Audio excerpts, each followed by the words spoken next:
One of the toughest types of nutrition clients to work with are vegan clients. They have specific needs and requirements, and the recommendations you give them can really make or break results and be even more likely to impact their overall health, which can be tough to do, especially if you aren't vegan or vegetarian. Which is why today I'm going to show you the 5 things you need to know when coaching vegan clients. Starting with number 1, understanding the type of vegan you're coaching. With the rise in popularity in plant-based eating, you're going to come across many different types of plant-based eaters with different food preferences. And although the focus of today's video is on vegan clients, which means no eating animal foods, including the most obvious flesh foods like chicken, beef, and fish, but also eggs and dairy and their byproducts like egg whites and whey are off limits. And this can also include any foods that are produced from animals like honey or gelatin. And when compared to vegetarianism, veganism is viewed more like a lifestyle, and it can be for ethical reasons, which can extend beyond food choices, including the type of clothing, soap, or cosmetics your client uses. Depending on the client, they may even avoid restaurants or establishments where meat is served or processed at all. So as you're starting to see, you want to get to know your client because their motivations and preferences can really differ. At first, when you're just getting to know your client and where they're coming from, don't be afraid to ask questions, but over time you want to know their preferences so you don't put your foot in your mouth,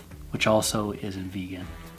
As a nutrition coach, you don't always have to agree with the motivations or preferences or where your client is coming from, but to effectively coach them, you want to tap into how they think, how they shop, and how they operate in order to get them best results. Now, vegan clients are going to be different from vegetarians who just don't eat meat, but may also eat eggs and dairy and sometimes even fish, which is also different than someone who just wants to adopt a more plant-based forward way of eating. Now, we do have plenty of other actionable stuff to chat about today, but when I was putting together this video, I did interview 2 Dr. Mark Method grads and coaches who themselves are either vegan or eat plant-based and also work with those type of clients. We have Coach Michelle and we have Coach Shobana to get some firsthand experience on top of my experience working with vegan clients to pass along as much knowledge as possible today.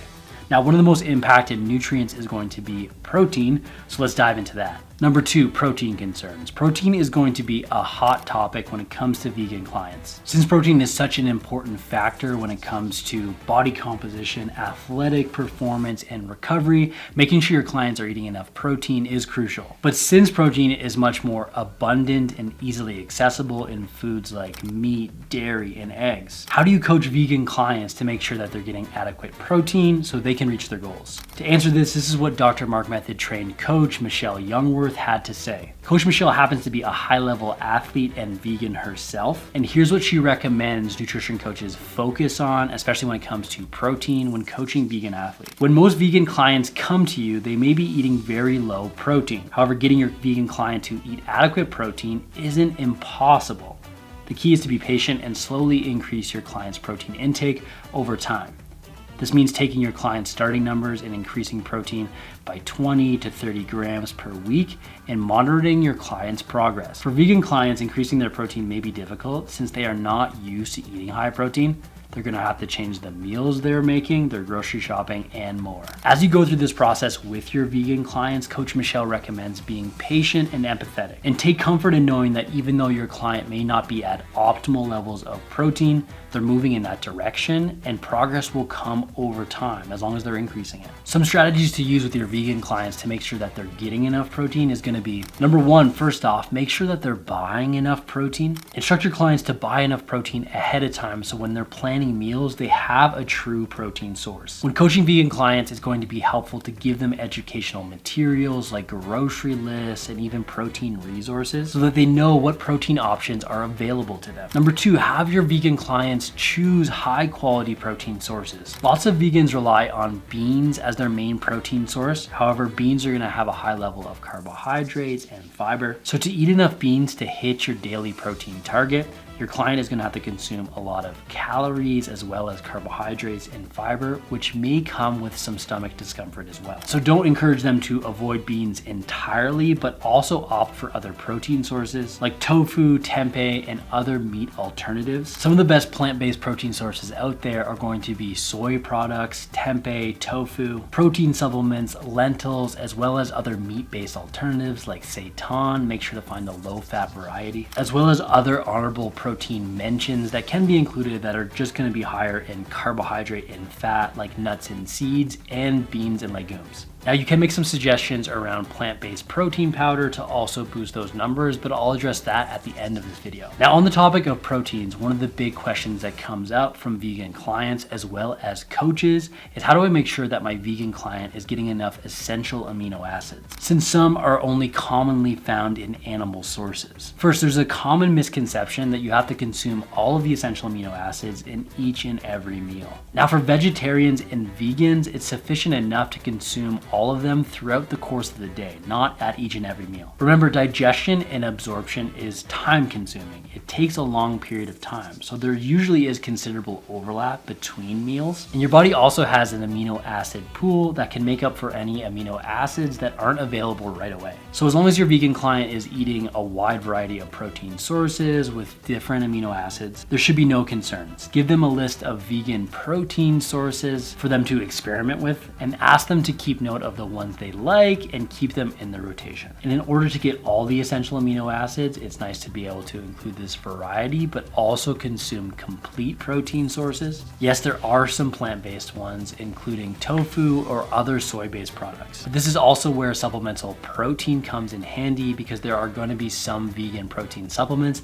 that have a complete amino acid profile. So that's the lowdown on how to make sure your vegan clients are eating enough protein. Let's make sure that they're also eating number 3, enough. Now, vegan diets are more nutrient dense than they are calorically dense, meaning you're eating many nutrient plant-based foods that don't come with a lot of calories on a per gram basis. And this can really impact fullness and hunger levels in opposite directions. Coach Shobana passed along that it isn't uncommon for herself and some of the vegan clients that she works with to feel more hungry than other non-vegans or non-vegetarian clients. Here are some suggestions for your clients to overcome this.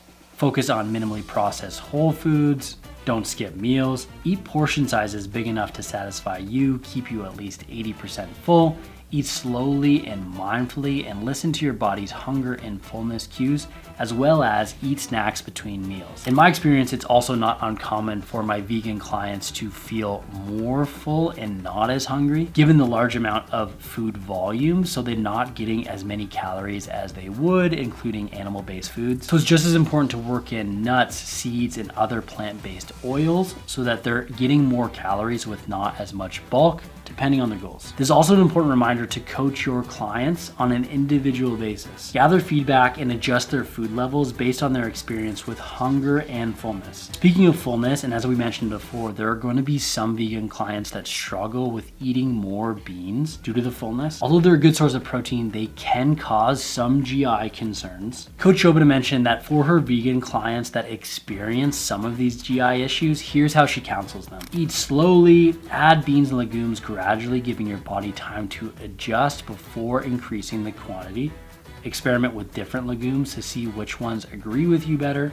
How you prepare them is also quite important. Potentially take a digestive enzyme that can give relief for some, and drink plenty of water. Hope that's helpful when it comes to food quantity for vegan clients. Now, another situation that vegan clients may find themselves in is number 4, navigating difficult situations. Going out to eat, going to dinner parties, or attending other social functions that involve eating may pose some challenges to this new lifestyle. However, they don't need to if you navigate them properly. As their nutrition coach, it's your responsibility to help them move through these situations effectively. First off, off, it can be helpful to recommend to your clients to make a plan before they head out. Many restaurants have vegetarian or vegan options, as well as the ability to customize specific meals. You and your client can look up the menu online in advance and start to plan specific meals that align with their goals and preferences. If your client is going to a social event where there may not be vegan options present, Coach Michelle recommended planning ahead and at least bringing a protein source along with you. This could be bringing along prepackaged tofu or a meat alternative, so your client can still enjoy the foods that are available while staying on top of their health and fitness goals. It's also important to learn how to bring this up to hosts, letting them know in advance your food preferences and even offering to bring along your own meal with you. Letting them know your food preferences in advance and offering to bring a dish that everyone can share along with you. Coach Michelle also recommends to her clients that they eat something higher protein and higher fiber in advance heading into the social function, so they're not as hungry heading into the social event. Now, one of the most common questions from vegan clients is about supplements. Let's talk about how to approach supplementation on a vegan diet. Overall, a well-planned vegan diet is going to include many whole foods and different nutrients, which is going to offer numerous health benefits. Although there can be some deficiencies and gaps within the diet that need to be addressed, and this is where supplementation comes into play. Now, we already talked about the importance of protein, but let's dive a little bit deeper into protein supplementation. Coach Shobana had mentioned that although we do recommend a diverse selection of plant-based proteins, they can have a lower absorbability, impacting the total amount of protein as well as protein quality a vegan client needs to consume. So supplements like pea protein or additional amino acids like leucine may be required to enhance protein synthesis. Coach Michelle also recommended supplementing with protein for her vegan clients, with it almost being a requirement to making sure that they're getting adequate protein. Now, there are a wide variety of vegan-based protein supplements, with many of them being a combination of isolates to have a complete protein profile. Protein, super important. Next up, we have vitamin B12. Vegan diets often lack sufficient vitamin B12, so supplementing with it is often necessary to avoid deficiency. And other nutrients that may warrant supplementation are going to be omega-3 fatty acids. Now, plant sources do supply ALA, but those poorly convert to EPA or DHA, which are commonly found in fish. So you may want to consider taking omega-3 supplements from microalgae, as well as calcium. Due to the absence of dairy, there may be a need for more calcium in the diet. Now, there are plant-based foods that are rich in calcium. We're talking about leafy greens like kale, calcium set tofu, calcium fortified plant-based milks, okra, broccoli, figs, and beans. There are plant-based foods that can make up the difference. And to increase absorption of calcium, make sure that you're cooking those leafy greens before you consume them. Now, for iron, plant-based iron sources are going to have a lower bioavailability. Vegans may need a higher iron intake to make sure they have adequate levels. To boost these iron levels, you could cook with iron cookware and pair iron-rich foods with vitamin C containing foods to increase their absorption. And lastly, for creatine, since creatine is commonly found in meat and fish, vegan clients may not get enough, so they may want to supplement with creatine monohydrate, which is synthetic and man-made, and it is safe for most people to assume that their creatine is indeed vegan. And that's it, folks. Those are the 5 things you need to know to coach vegan clients. Hope they are helpful, and if I missed any, make sure to drop them in the comments below. Now, as great as all those tips are, if you're really serious about starting a nutrition coaching business, the next thing I'm going to have you do is check out this video I've linked up right here. Protein is very important, so I'm going to give you the top 10 list of protein-based foods. You can learn all about those right here in this video. Check it out now, and I'll see you in the next video.